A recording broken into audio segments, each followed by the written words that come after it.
Hello everyone, myself Sneha Shah from Institute of Engineering and Technology from the Department of Electronics and Communication Engineering.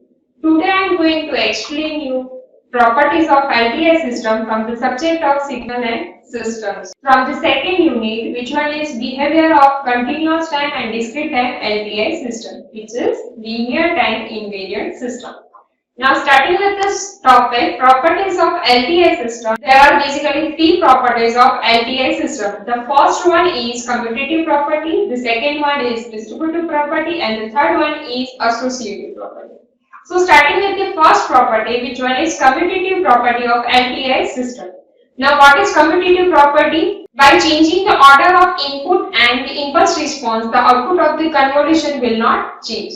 Now, what is the meaning of this? Basically, what is convolution? Convolution means it's a comparison between any two signals, right? So, if we are doing the convolution of x with h, then what will be the commutative property? Commutative property is convolution of x of t with h of t will gives you the output same as the convolution of h of t with x of t.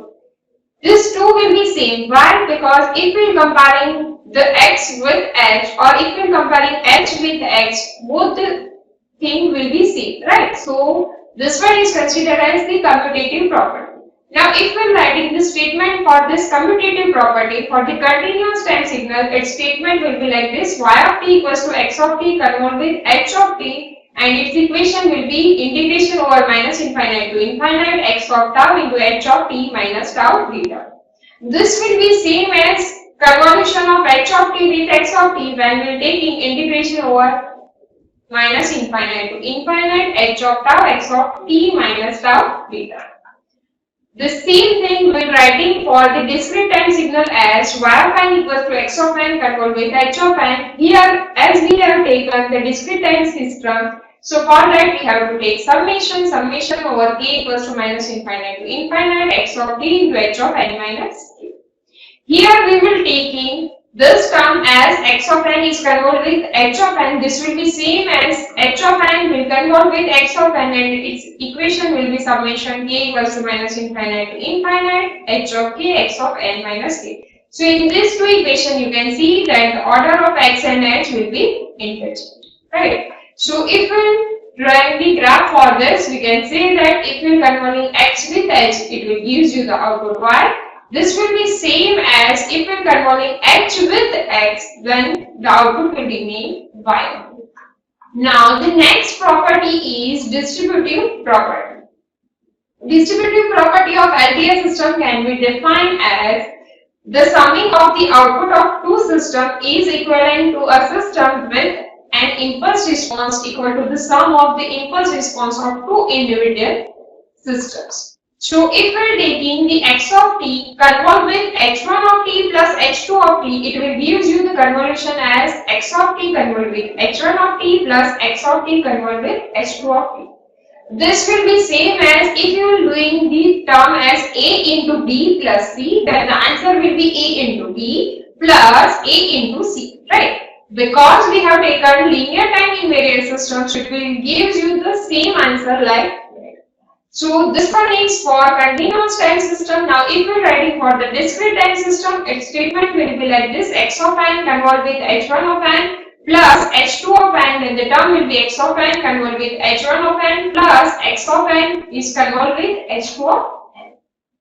Now if we are drawing block diagram for this, then you can see that first of all if we are taking h1 of n and h2 of n, and it will be gets added with the multiplication of x, then it will be gives you the output as a y. This will be same as if we are applying x to h1 plus h2, then it will gives you the output as y. Here x is convolved with h1 plus h2, so it will be same as this, and this term will be same like that. So this two will be same by using the distributive property of LTI system. So this distributive property will be applicable on both the terms continuous time as well as discrete time signal. So the distributive property of the convolution can be exploited to break a complicated convolution into the several simpler forms. Means this complicated form will be separate into number of terms. This will be done by using this distributive property. Now the next property is associative property. Associative property of LTI system can be defined as it will changing the order of any term will not change in the output. So for LTI system, the change of the order of the cascaded system will not affect the response. So the output will remain as it is. So if we are writing the statement for this for the continuous time system, so we can write down like this: x of t convolved with h1 of t convolved with h2 of t will be same as x of t is convolved with h1 of t first, and then output of it will convolve with h2 of t. Now this one is for continuous time system. Now if we are writing for the discrete time system, then the statement will be like this: x of n is convolved with h1 of n convolved with h2 of n. It means first of all, we will find the convolution of h1 of n with h2 of n, and output of it will be convolved with x of n. Then it will be same as x of n is convolved with h1 of n first, and then output of it will convolve with h2 of n will give you the same answer like that. Now, if we run the block diagram of this, then you can see that x of n is given to h1 of n, then it will output of it will be x convolved with h1, this one. And output of it will convolve with h2 of n, means we will apply that to the h2 block. Then it will gives you the output y. This will be same as if we apply x with h1 of n convolved with h2 of n directly, then it will give you the final output y like this. So these two things will be same.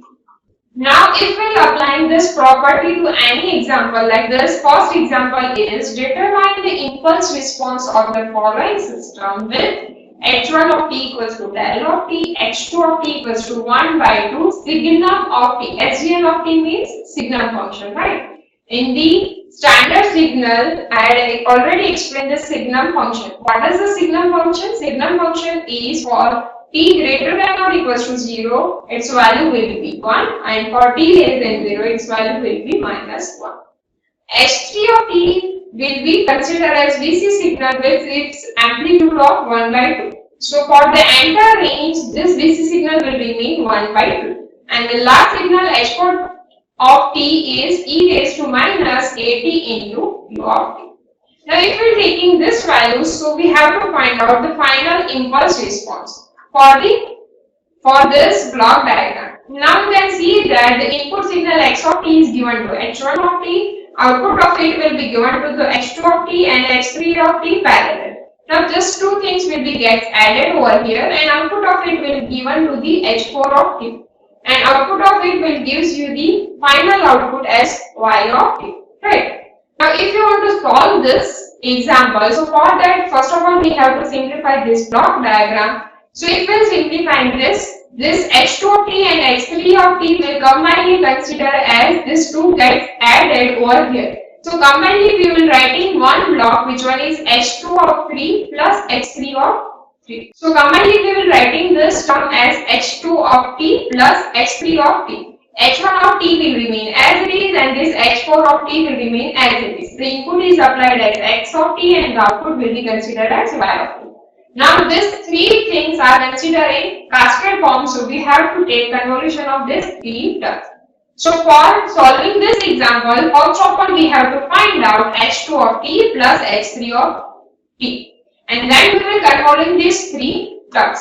So first of all we will find h2 of t and h3 of t. What is the value of h2 of t? h2 of t is considered as 1 by 2 signum of t, right? So what is the value of signum of t? Signum of t is 1 for t greater than 0, and for t less than 0, its value will be minus 1, right? And if we will multiply 1 by 2 before the signum function, so we have to multiply amplitude by that factor. Here we have multiplied by a factor of 1 by 2, so it will gives you the amplitude as 1 by 2 for t greater than 0, and for t less than 0, its value will be minus 1 by 2 instead of minus 1. Similarly, if we draw the graph of h4 of t, its graph is unit DC signal, but here the amplitude is 1 by 2. So on the entire region, the amplitude will remain 1 by 2. Now if we will add these two terms, then it will give you the answer as h2 of t plus h3 of t, right? Then what will be the answer? You can see that for t less than 0, the value of this function is minus 1 by 2 and this function is plus 1 by 2. So minus 1 by 2 plus 1 by 2 will be cancelled out, so the value will be 0. So for t less than 0, its answer will be 0, and for t greater than 0, this value will be 1 by 2, this value is also 1 by 2. So 1 by 2 plus 1 by 2, so overall answer will be 1. So for t greater than 0, its answer will be 1, and for t less than 0, its answer is 0. So this signal is considered as unit step signal, right? So if we are adding this two term means h2 of t plus h3 of t, it means 1 by 2 signum of t plus 1 by 2, then it will give you the final answer as u of t, which is unit step signal. Now we have to do the convolution of h1 of t with this function. So the function will be considered as h1 of t is del of t, and this function h2 of t plus h3 of t is giving you the answer as u of t, right? So if we are taking del of t and u of t, and if we convolve this two term, then from the properties of this impulse response, we can say that convolution of impulse signal with any signal gives you the answer of that signal. So if we are convolving this del of t with u of t, it will give you the answer as u of t. So if we are taking h1 of t convolve with h2 of t plus h3 of t, it will give you del of t convolve with u of t. Del of t will convolve with u of t, so it will give you the answer as u of t. Now we have to find out the final impulse response h of t. Which one is h1 of t convolve with h2 of t plus h3 of t, and this will be convolved with h4 of t. Up to this we have find its value equals to u of t. So this term, instead of this term, I have put the u of t, and the value of h4 of t is e raised to minus at into u of t. So basically we have to do the convolution of u of t with e raised to minus at into u of t, right? Now here we will apply the equation of convolution. What is the equation of convolution? The equation of convolution is one signal will be as it is, but with dummy variable tau. It means e raised to minus at u of t will convert in terms of e raised to minus a tau u of tau, and the another signal is folded and shifted. So for that we will take u of t minus tau deta. Now if we are solving this example, then we can find out the final impulse response h of t, right?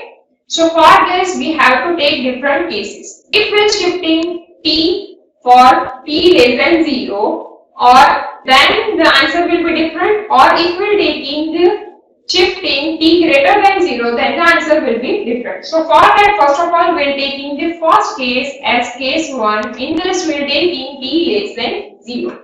So for t less than 0, the final answer of this h1 of t minus tau convolve with h2 of t minus tau plus h3 of t minus tau will shift it toward t less than 0. It means it will shift it toward left hand side.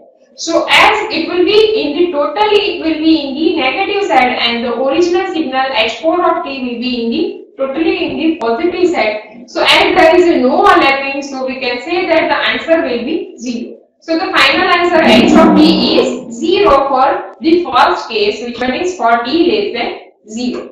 Now if we are taking for t greater than 0, you can see that h4 of tau is representing as e raised to minus at into ut, right? So e raised to minus at into ut, it means if we multiply any term with u of t, then it will give you the answer in positive part only. It will give you the answer like this. Here this term will multiply with the h1 of t minus tau convolve with h2 of t minus tau plus h3 of t minus tau. This will be shifted toward right side because we have taken t greater than 0. So for t greater than 0, its value will be like this. Now if you will multiply this two term, then you can see that overlapping will be in between 0 to t. So if we are taking this case, in this overlapping will be in between 0 to t. So the range will be 0 to t. In this range, the value of h4 of tau is e raised to minus a tau u of tau. And the value of this will be u of t minus tau, right? So this two term u of tau and u of t minus tau equals to 1. So 1 into e raised to minus a tau. So it will give you the final answer as e raised to minus a tau. Now integration of this term will be e raised to minus a tau upon constant which is minus a. And the range will be 0 to a. Now if we will put in this range here, then the term will be e raised to minus a into higher range means t minus e raised to minus a into lower range which is 0 divided by minus a. Now if we simplify this term, then e raised to minus a into 0 means e raised to 0 and its value will be 1. So this term will be e raised to minus at minus 1 divided by minus a. Now if we simplify this term, then it will give you the answer as h of t equals to 1 minus e raised to minus at upon a. If we will apply this negative to this term. Okay, so this is the final answer. So if we are writing the final answer of h of t will be representing as 0 for t less than 0 case, and for t greater than 0 its value will be 1 minus e raised to minus at upon a. Now from this, if we will drawing the final graph of h of t, it will look like this. So h of t will be this. So this way we can find out the final impulse response of any complex interconnected system. If the systems are connected in parallel or in the cascade form or any another form, so it will be simplified by this way, and at last we will find the final answer by finding its convolution. So this way we can find out any system's final output. Thank you so much.